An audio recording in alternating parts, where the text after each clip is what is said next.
خالق الملک تو، خالق الملک تو، لا شریک لہ، اللہ اللہ۔ آپ کا ایک واقعہ ملکہ بلقیس کے ساتھ پیش آیا۔ سورہ نمل آیت 20 تا 25 میں ہے۔ آپ نے پرندوں کی دیکھ بھال کی اور فرمانے لگے، کیا بات ہے کہ ہدہد نظر نہیں آ رہا؟ کیا وہ واقعی غیر حاضر ہے؟ یقیناً میں اسے سخت سزا دوں گا یا اسے ذبح کر ڈالوں گا، یا وہ میرے سامنے کوئی معقول وجہ بیان کرے۔ کچھ زیادہ دیر نہ گزری تھی کہ اس نے آ کر کہا، میں ایک ایسی خبر لایا ہوں کہ آپ کو اس کی خبر ہی نہیں، اور میں سبا کی ایک سچی خبر آپ کے پاس لایا ہوں۔ میں نے دیکھا ہے کہ ان کی بادشاہ ایک عورت ہے جسے ہر قسم کی چیز سے کچھ نہ کچھ دیا گیا ہے، اور اس کا تخت بھی بڑا عظیم ہے۔ میں نے اسے اور اس کی قوم کو اللہ تعالیٰ کو چھوڑ کر سورج کو سجدہ کرتے ہوئے پایا ہے۔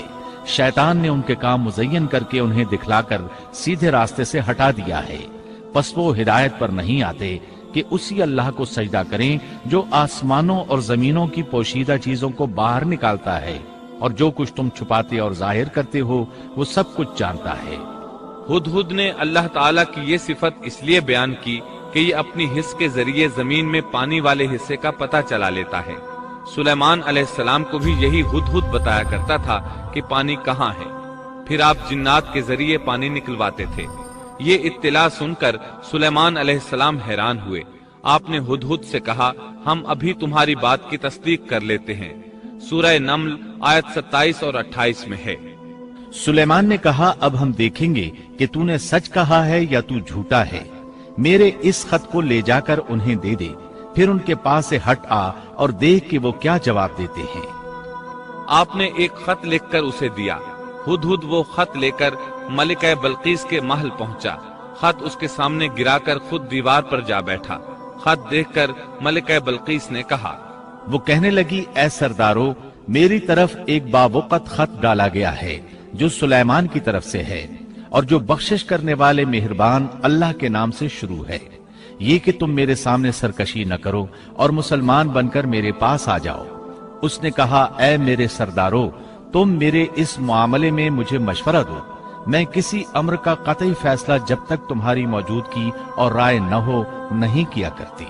ان سب نے جواب دیا کہ ہم طاقت اور قوت والے، سخت لڑنے بھیڑنے والے ہیں، آگے آپ کو اختیار ہے، آپ خود ہی سوچ لیجئے کہ ہمیں آپ کیا کچھ حکم فرماتی ہیں۔ اس نے کہا کہ بادشاہ جب کسی بستی میں گھستے ہیں تو اسے اجاڑ دیتے ہیں اور وہاں کے باعزت لوگوں کو ذلیل کر دیتے ہیں، اور یہ لوگ بھی ایسا ہی کریں گے۔ میں انہیں ایک ہدیہ بھیجنے والی ہوں، پھر دیکھ لوں گی کہ قاصد کیا جواب لے کر لوٹتے ہیں۔ ملکہ بلقیس یہ اندازہ کرنا چاہتی تھی کہ سلیمان علیہ السلام کس قسم کے بادشاہ ہیں، اور یہ کہ وہ ان کے خلاف لڑ سکیں گے یا نہیں۔ چنانچہ اس نے فلسطین کی طرف بے شمار تحائف روانہ کیے تاکہ لڑائی کی نوبت نہ آئے، لیکن جب یہ تحائف سلیمان علیہ السلام کے پاس پہنچے تو آپ غضبناک ہو گئے۔ پس جب قاصد سلیمان کے پاس پہنچا تو آپ نے فرمایا، کیا تم مال سے مجھے مدد دینا چاہتے ہو؟ مجھے تو میرے رب نے اس سے بہت بہتر دے رکھا ہے جو اس نے تمہیں دیا ہے، پس تم ہی اپنے تحفے سے خوش رہو۔ جا ان کی طرف واپس لوٹ جا، ہم ان کے مقابلے پر وہ لشکر لائیں گے جن کے سامنے پڑنے کی ان میں طاقت نہیں، اور ہم انہیں ذلیل و پست کر کے وہاں سے نکال باہر کریں گے۔ قاصد ان کا جواب سن کر اور یہ صورتحال دیکھ کر دہشت زدہ ہو گئے۔ انہوں نے بلقیس کے پاس جا کر ساری حقیقت بیان کر دی۔ ملکہ بلقیس نے انہیں پیغام بھجوایا کہ ہم اسلام قبول کرنے کے لیے تیار ہیں۔ سلیمان علیہ السلام تک اس کا پیغام پہنچا تو آپ اپنے درباریوں کی طرف متوجہ ہوئے۔ آپ نے فرمایا، اے سردارو، تم میں سے کوئی ہے جو ان کے مسلمان ہو کر پہنچنے سے پہلے ہی اس کا تخت مجھے لا دے؟ ایک قوی ہیکل جن کہنے لگا، آپ اپنی مجلس سے اٹھیں، اس سے پہلے میں اسے آپ کے پاس لا دیتا ہوں۔ یقین مانیے کہ میں اس پر قادر ہوں اور ہوں بھی امانت دار۔ جس کے پاس کتاب کا علم تھا وہ بول اٹھا کہ آپ پلک جھپکائیں، اس سے بھی پہلے میں اسے آپ کے پاس پہنچا سکتا ہوں۔ جب آپ نے اسے اپنے پاس موجود پایا تو فرمانے لگے، یہی میرے رب کا فضل ہے تاکہ وہ مجھے آزمائے کہ میں شکر گزاری کرتا ہوں یا ناشکری۔ شکر گزار اپنے ہی نفع کے لیے شکر گزاری کرتا ہے، اور جو ناشکری کرے تو میرا پروردگار بے پرواہ اور کرم کرنے والا ہے۔ حکم دیا کہ اس کے تخت کی صورت بدل دو تاکہ معلوم ہو جائے کہ یہ راہ پا لیتی ہے یا ان میں سے ہوتی ہے جو راہ نہیں پاتے۔ تخت لانے والے آدمی کے متعلق جو یہ آیا ہے کہ اس کے پاس کتاب کا علم تھا، تو مفسرین کا اس کے بارے میں اختلاف ہے کہ وہ کون تھا۔ قرآن کریم کے الفاظ سے جو معلوم ہوتا ہے وہ اتنا ہی ہے کہ وہ کوئی انسان ہی تھا جس کے پاس کتاب الہی کا علم تھا۔ اللہ تعالیٰ نے کرامت اور اعجاز کے طور پر اسے یہ قدرت دے رکھی تھی کہ پلک جھپکتے وہ تخت لے آیا۔ پھر سلیمان علیہ السلام نے تخت میں تبدیلی کا حکم دیا۔ تخت میں تبدیلی کا حکم سن کر اس میں سے ہیرے جواہر نکال دیے گئے اور دوسری جگہوں پر لگا دیے گئے۔ سورہ نمل آیت 42 اور 43 میں ہے۔ پھر جب وہ آ گئی تو اس سے کہا گیا کہ ایسا ہی تیرا بھی تخت ہے۔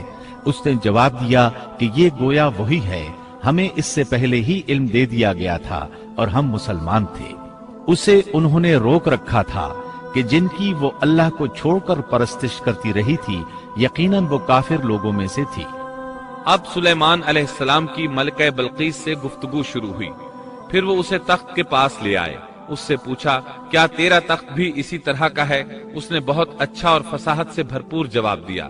اس نے نہ تو یہ کہا کہ ہاں، کیونکہ وہ تو اپنا تخت پیچھے سبا کے علاقے میں چھوڑ آئی تھی، یہاں کیسے آ سکتا تھا، نہ اس نے یہ کہا کہ نہ، کیونکہ یہ وہی محسوس ہو رہا تھا۔ البتہ اس میں قدر تبدیلی محسوس ہو رہی تھی۔ اس نے عجیب جملے میں جواب دیا کہ یہ وہی لگتا ہے۔ سلیمان علیہ السلام یہ جواب سن کر حیران ہوئے۔ اب آپ نے اسے اپنی سلطنت کا غلبہ دکھانے کے لیے ایسا منظر دکھایا جو کسی بشر نے آج تک نہیں دیکھا۔ چنانچہ آپ اسے ایک محل میں لے گئے۔ یہ مکمل طور پر شیشے کا تھا، اس سے دوسری طرف دیکھا جا سکتا تھا۔ فرش بھی شیشے کا تھا، شیشے کے نیچے پانی چھوڑا گیا تھا، پانی چلتا رہتا تھا۔ آپ اسے لیے اندر داخل ہوئے تو وہ بہت حیران ہوئی کہ محل میں پانی بہ رہا ہے۔ اس نے اپنا لباس کچھ اوپر کر لیا کہ بھیگ نہ جائے۔ اس نے اپنا پاؤں پانی پر رکھنا چاہا تو وہ شیشے پر پڑا، اور زیادہ حیران ہوئی اور شرمندہ بھی کہ دھوکہ کھا گئی۔ اور یہ سب کچھ جنات کے ذریعے تیار کرایا گیا تھا۔ سورہ نمل آیت 44 میں اللہ تعالیٰ فرماتے ہیں، اس سے کہا گیا کہ محل میں چلی چلو، جسے دیکھ کر یہ سمجھ کر کہ یہ حوض ہے، اس نے اپنی پنڈلیاں کھول دی۔ سلیمان نے کہا، یہ ایسا محل ہے جس میں نیچے بھی شیشے جڑے ہوئے ہیں۔ کہنے لگی، میرے پروردگار، میں نے اپنی جان پر ظلم کیا، اب میں سلیمان کے ساتھ اللہ رب العالمین کی مطیع اور فرمانبردار بنتی ہوں۔ یہ عظیم سلطنت دیکھ کر وہ جان گئی کہ سلیمان علیہ السلام صرف بادشاہ ہی نہیں، نبی بھی ہیں۔ چنانچہ اس نے فوراً ایمان قبول کر لیا۔